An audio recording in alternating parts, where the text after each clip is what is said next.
우리 그리스도인의 삶의 기준은 바로 하나님의 말씀입니다.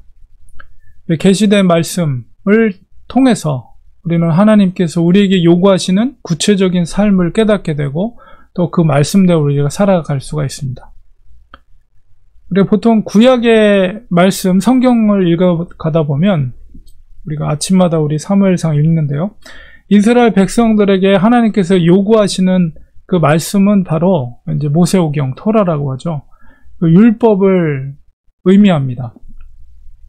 우리가 구약 성경을 읽을 때마다 하나님께서 이스라엘 백성들에게 지킬 것을 요구하시는 기준이 바로 이 토라 율법입니다. 그렇다면 우리들도 하나님의 말씀을 지킨다고 했을 때 바로 이 구약의 율법을 지켜야 되는 것인가? 이렇게 생각하면 한편으로는 맞고 한편으로는 맞지 않습니다.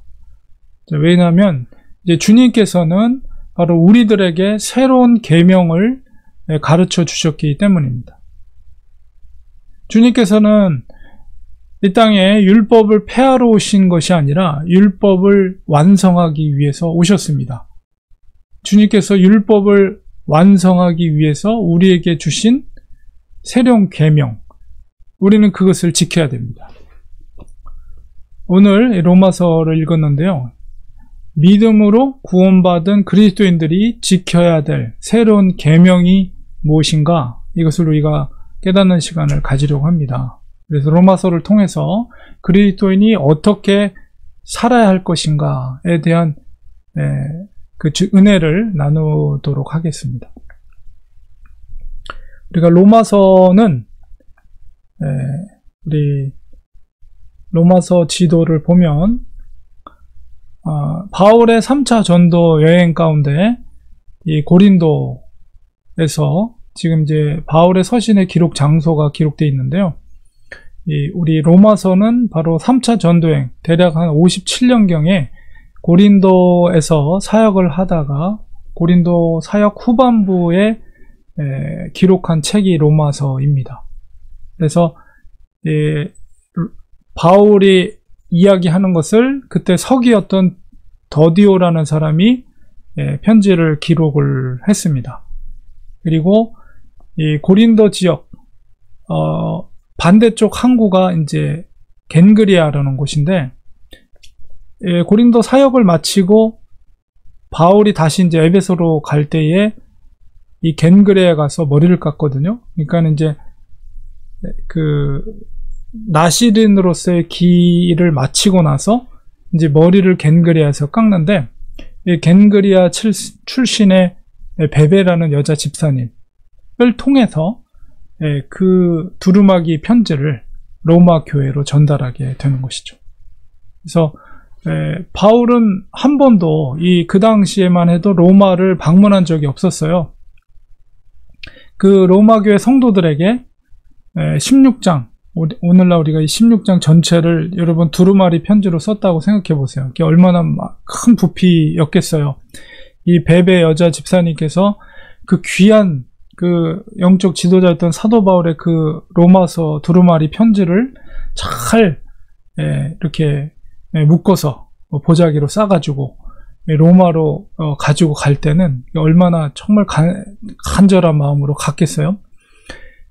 바울이 이렇게 로마 교회 성도들에게 교리적인 장문의 편지를 기록했던 이유는 로마 교회 형성이 어떤 선지자나 혹은 뭐 제자나 사도 바울처럼 목회자가 가서 교회를 세운 교회가 아니라 대략 한 27년 전에 예루살렘에서 성령의 강림 사건 때 이 6월절을 맞아서 많은 사람들이 디아스포라 유대인들이 모여있거든요. 근데 거기서 베드로의 설교를 듣고 이제 거기서 로마에서 왔던 분들이 평신도들이 가서 교회를 세운 거예요.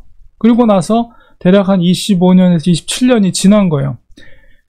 그 로마 교회 성도 출신 중에는 브루스길라 아굴라도 고린도에서 만나게 돼요. 사도 바울과. 그래서 로마 교회 형편을 들게 되었고 로마서를 기록해서 그 편지를 보내게 된 겁니다. 그러니까 이제 사도 바울은 조금 더 교리적인 그래서 불신자에서 믿음을 통해서 구원에 이르는 그리스도인이 되는 과정과 그 다음에 그 이후의 삶을 이제 정확하게 기록을 해서 그 장문의 편지를 로마 성도들에게 보내게 된 것이죠.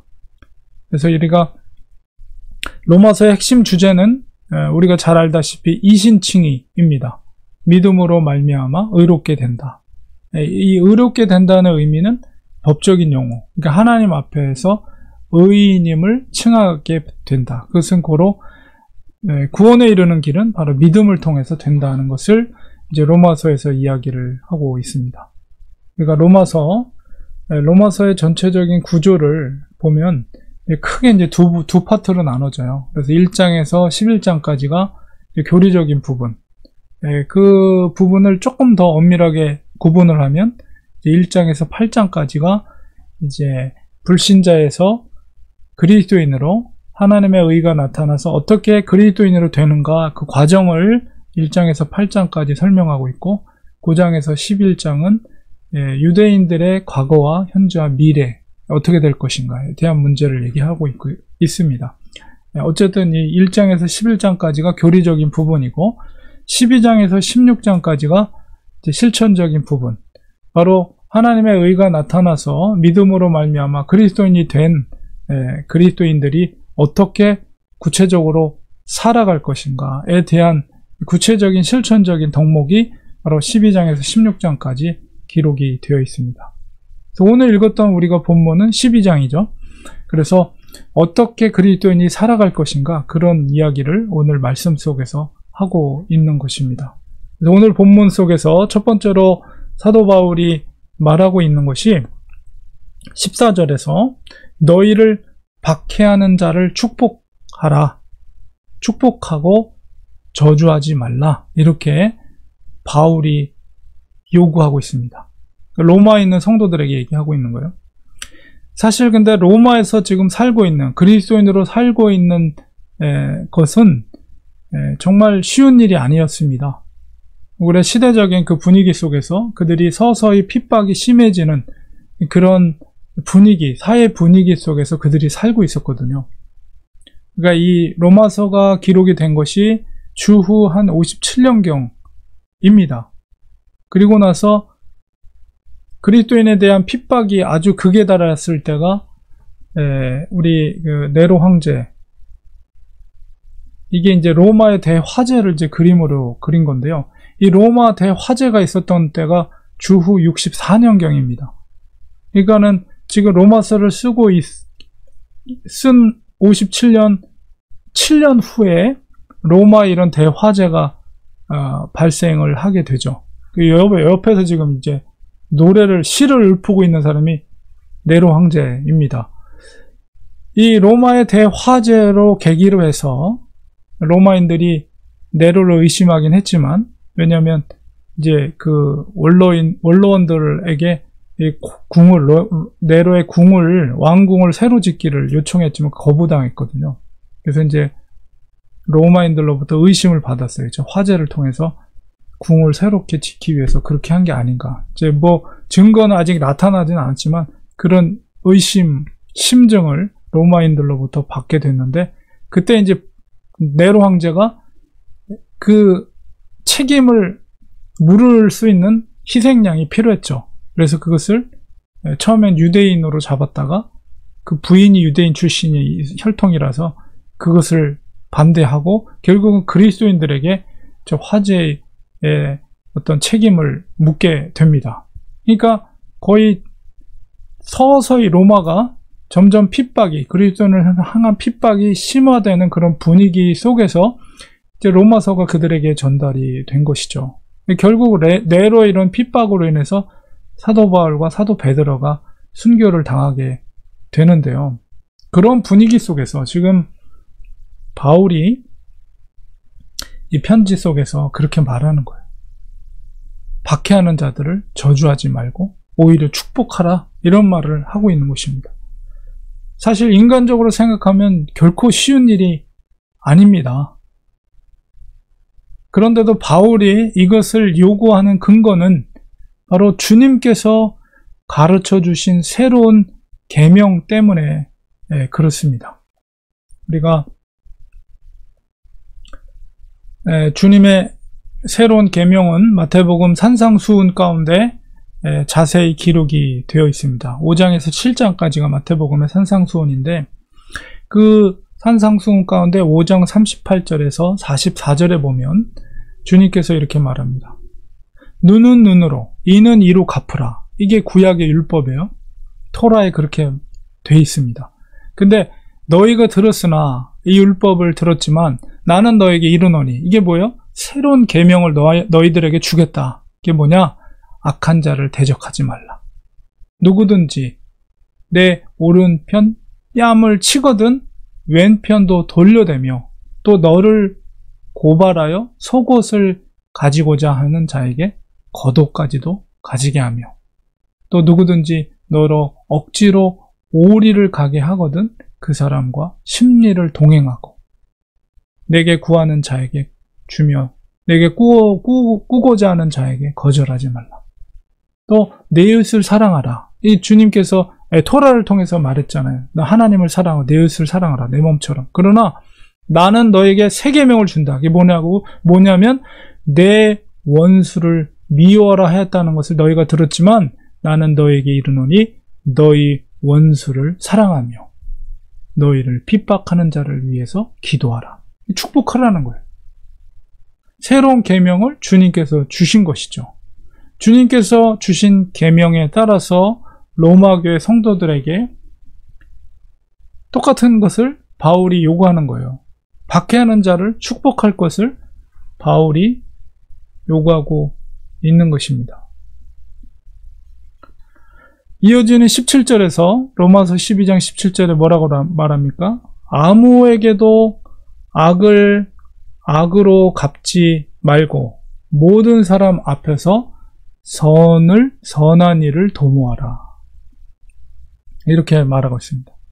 상대방이 나에게 악으로 행한다 할지라도 악으로 대항하거나 악으로 갚으려 하지 말라고 명합니다. 그리고 끝까지 상대방에게 선한 태도와 자세로 그에게 대해주라. 이렇게 요구하고 있어요. 여러분, 누군가가 나에게 돌을 던져, 나의 가족들에게 돌을 던지고 심한 욕설을 퍼부었는데 그 모욕적인 상황 속에서 그에게 선하게 대할 수 있을까요? 정말 결코 쉬운 일이 아닙니다. 그런데도 그것을 주님께서 요구하고 계시는 거예요. 그게 어떻게 가능할 것인가? 말씀을 더 살펴보겠습니다. 우리 중간에 15절, 16절은 교회 공동체 형제들 간에 가져야 될 생활의 태도를 말하고 있어요. 즐거워하는 자들과 함께 즐거워하고 우는 자들과 함께 울라. 이것은 성도 간의 동정의 마음을 가지고 기쁨을 같이 나누고 축복해주고 또 슬픔이 있는 성도들과 또 슬픔을 나누라는 것이죠. 그리고 특별히 이제 외부적으로 핍박이 심할 때 교회 내부적으로는 더욱 겸손한 태도로 한 마음이 될 것을 그렇게 요구하고 있습니다.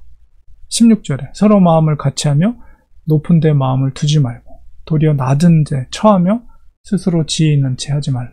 겸손한 마음으로 서로를 섬기라는 것을 요구하고 있죠. 그래서 외부적인 핍박이 심할 때는 내부적으로는 더욱 하나가 되는 것, 이것은 어렵지 않습니다. 그래서 같이 고통을 당할 때 같은 처지에 있는 성도들은 서로를 의지하게 되죠. 예, 그런 공동체 안에서의 그리스도인의 생활을 말하고 있고 17절에 계속해서 핍박하는 자들에 대한 그리스도인들의 자세를 이어서 말하고 있습니다. 그리고 18절에 보니까 할 수 있거든 너희로서는 모든 사람과 더불어 화목하라 이렇게 요구하고 있어요.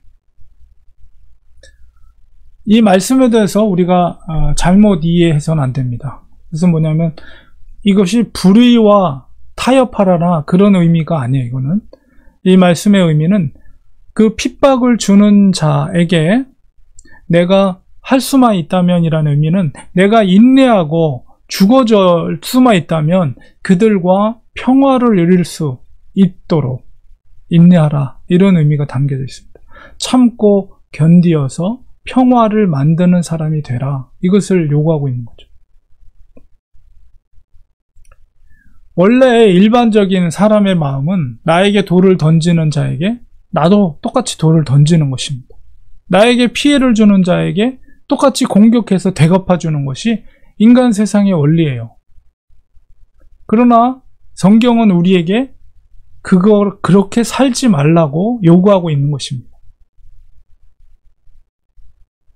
더 나아가서 19절에 보면 내 사랑하는 자들아 너희가 친히 원수를 갚지 말고 하나님의 진노하심에 맡기라 기록되었을 때 구약의 말씀을 인용해서 원수 갚는 것이 내게 있으니 내가 갚으리라고 주께서 말씀하시니라.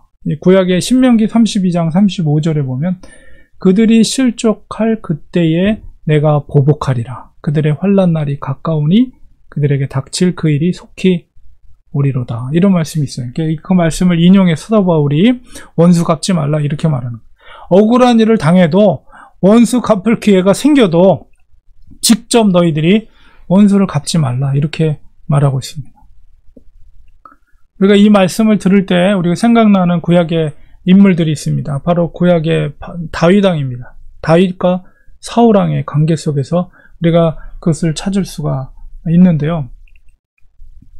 정말 다윗은 파란만장한 삶을 살았습니다. 그의 인생 가운데서 가장 힘들었던 고통스러웠던 시간은 그 10년 동안 사울 왕으로부터 낯을 피해서 도망다니던 그 세월이었습니다. 나라의 왕이 자기를 죽이기 위해서 쫓아올 때 그 압박감이라는 것은 정말 극심한 고통이었습니다. 그렇게 도망다니면서 다윗에게 한 600명 정도의 추종자들이 생겼죠. 그런데 사울 왕을 죽일 수 있는 두 번의 절호의 찬스가 있었어요. 그러나 다윗은 그의 부하들에게도 절대 왕에게 손을 대지 말 것을 당부하고 그가 친히 원수를 갚지 않습니다.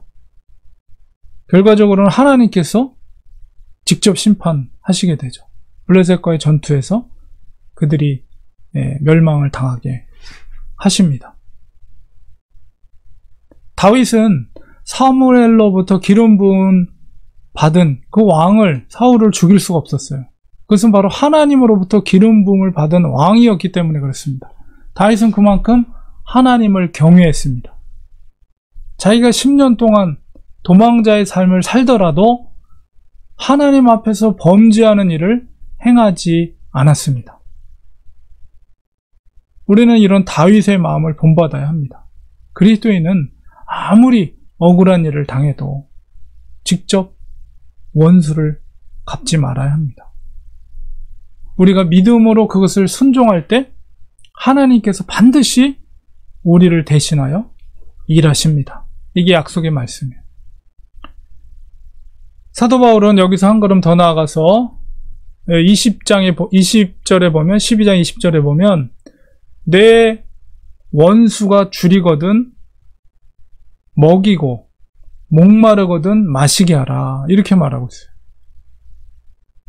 너에게 돌을 던진 원수가 배가 고프면 그에게 먹을 것을 갖다 주고 목이 마르면 그에게 마실 것을 갖다 주라는 것입니다. 여기서 내가 숯불을 그 머리에 쌓아 놓으리라 이것은 이제 당시에 이제 관용구예요.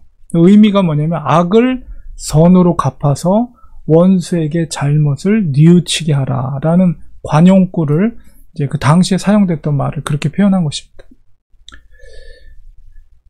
정말 놀라운 그런 계명을 요구하고 있어요. 아무리 생각해봐도 과연 정상적인 사람들이 이런 일을 과연 할 수 있을까?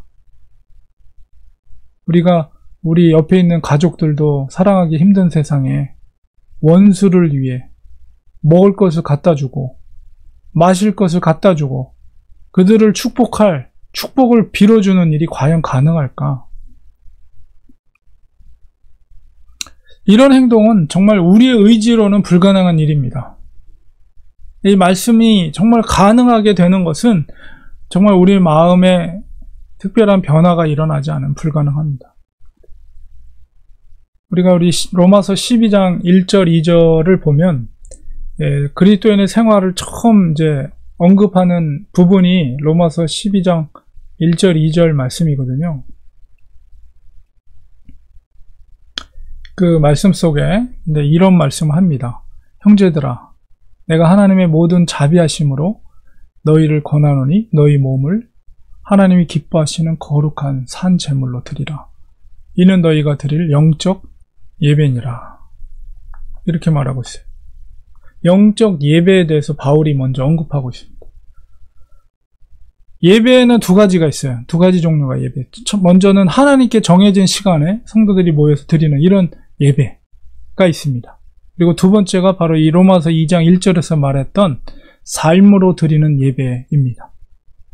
어떤 면에선 하나님께서는 이 삶으로 드리는 예배를 더욱 기뻐하십니다. 너희 몸을 하나님이 기뻐하시는 거룩한 산 제물로 드리라. 이는 너희가 드릴 영적 예배입니다. 이것은 바로 말씀의 순종으로 하나님을 존중하고 경외한다는 것을 나타내는 예배입니다. 그런 관점 속에서 원수가 줄일 때 먹을 것을 주고 목마를 때 마실 것을 주는 것은 바로 우리의 몸으로 드리는 영적 예배입니다.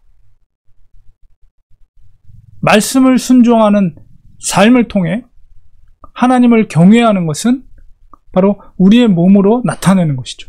하나님은 가식적으로 마음에도 없는 제사나 형식적인 예배보다도 순종을 통해 드리는 삶의 예배를 더욱 기뻐하십니다. 삶으로 드리는 예배가 되기 위해서 바울은 2절에서 로마서 12장 2절에서 어떻게 해야 되는가 그 방향을 제시하고 있어요. 2절에 너희는 이 세대를 본받지 말고 오직 마음을 새롭게 함으로 변화를 받아 하나님의 선하시고 기뻐하시고 온전하신 뜻이 무엇인지 분별하도록 하라. 이 세대를 본받지 말고 오직 마음을 새롭게 함으로 변화를 받아라. 이렇게 말하고, 이 세대라는 것은 이 세속적인 가치관을 가진 세대입니다. 세상 사람들이 살아가는 방식, 누군가 돌을 던지면 똑같이 돌을 던지고 욕을 하면 똑같이 욕을 하는 방식, 이게 바로 이 세대 사람들이 살아가는 방식이에요. 그 방식을 본받지 말라는 거예요. 대신에 마음을 새롭게 함으로 변화를 받으라. 이렇게 말하고 있어요. 바울은 이 마음을 새롭게 하는 능력에 대해서 로마서 8장에서 언급하고 있습니다. 로마서 1장에서 8장까지가 이 교리에 대한 부분이고, 그 마지막 부분에 사도 바울이 로마서 8장에서 강조하고 있는 것이 성령이에요. 성령. 로마서 8장을 보면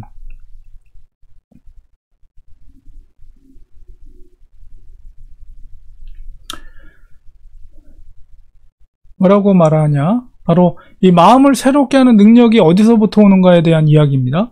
이제 그리스도 예수 안에 있는 자에게 결코 정죄함이 없나니 이는 그리스도 예수 안에 있는 생명의 성령의 법이 죄와 사망의 법에서 너를 해방하였습니다.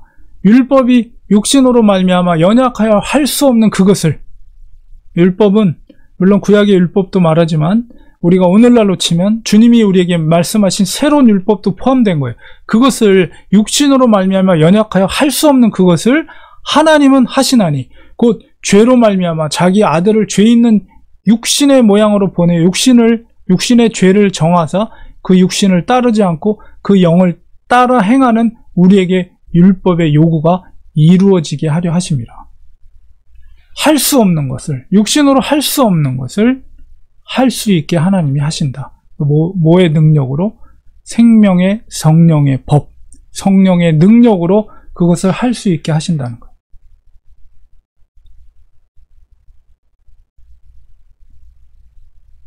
우리의 마음을 새롭게 하는 능력이 바로 2절에 있는 것처럼 예수 안에서 생명의 성령의 법이, 죄와 사망의 법이라는 것은 육신의 법이죠.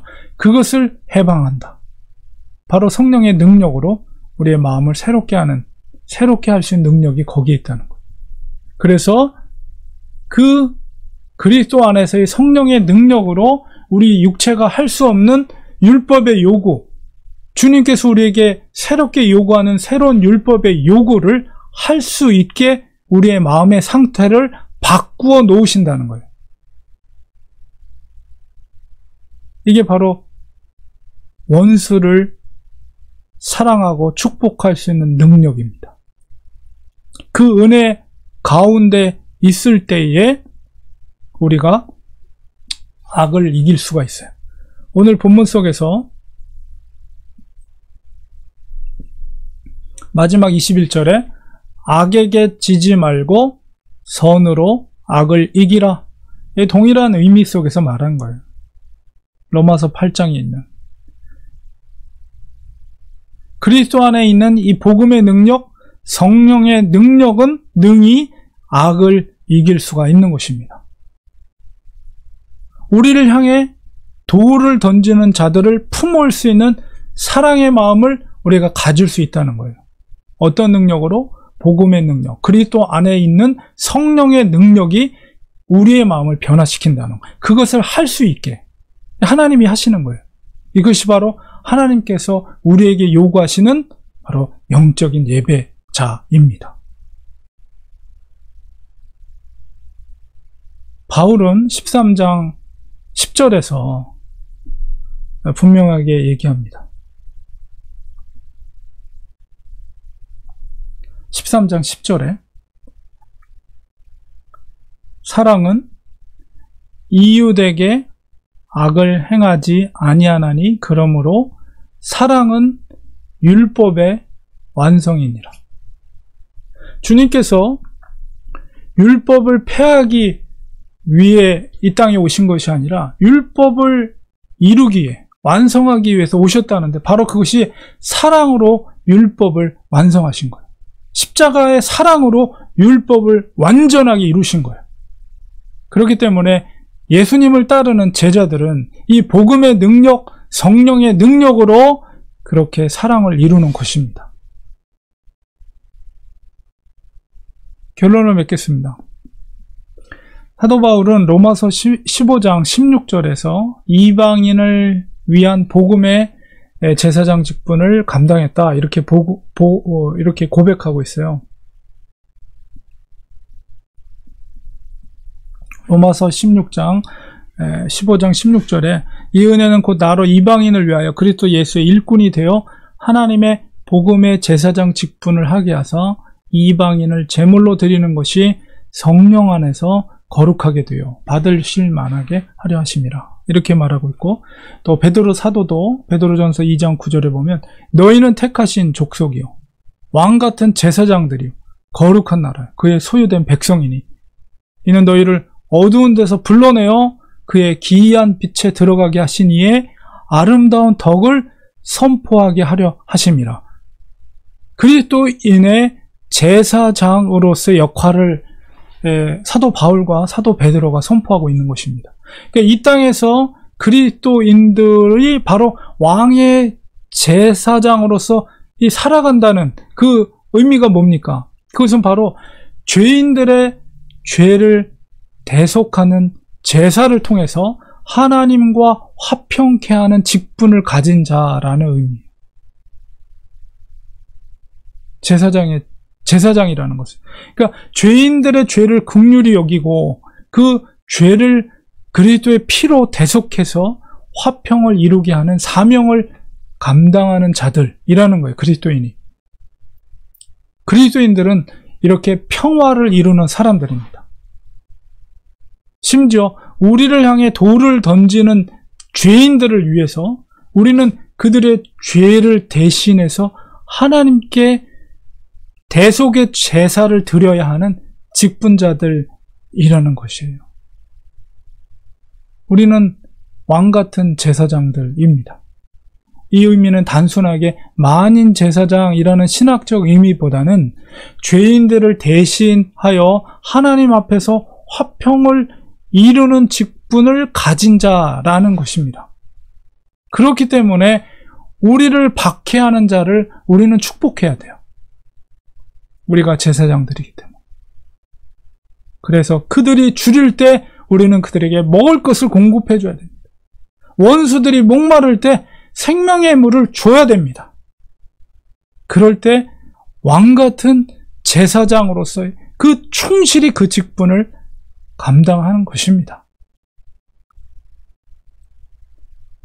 율법의 완성은 사랑으로 이루어지는 것입니다.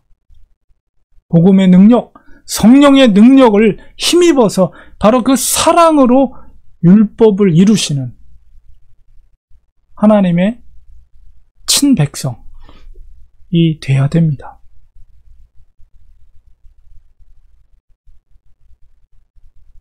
그래서 우리가 우리를 향해 박해하는 자들을 우리가 하나님의 택한 왕 같은 제사장으로서 하나님의 사랑으로 그들을 품고 그들을 축복해 줘야 됩니다. 바로 그러할 때 우리를 통해서 복음이, 제사장이라는 것은 중간에서 하나님과 죄인들 중간에서 제사를 드려지는, 그래서 하나님의 은혜가 그 죄인들에게 흘러가게 하는 역할을 하는 존재가 제사장들입니다. 우리의 순종을 통해서, 말씀의 순종을 통해서 그런 하나님의 영적인 예배, 삶을 통해서 드려지는 예배를 통해서 하나님의 친백성 되기를 간절히 축원드립니다. 기도하겠습니다. 하나님 아버지, 우리를 핍박하는 자들을 우리는 저주하는 것이 아니라 그들을 축복하고, 그들이 배가 고플 때 먹을 것을 공급해주고, 목이 마를 때 생명의 생수를 공급해주는 하나님의 왕같은 제사장들이 되게 하여 주시옵소서. 예수님의 이름으로 간절히 기도드리옵나이다. 아멘.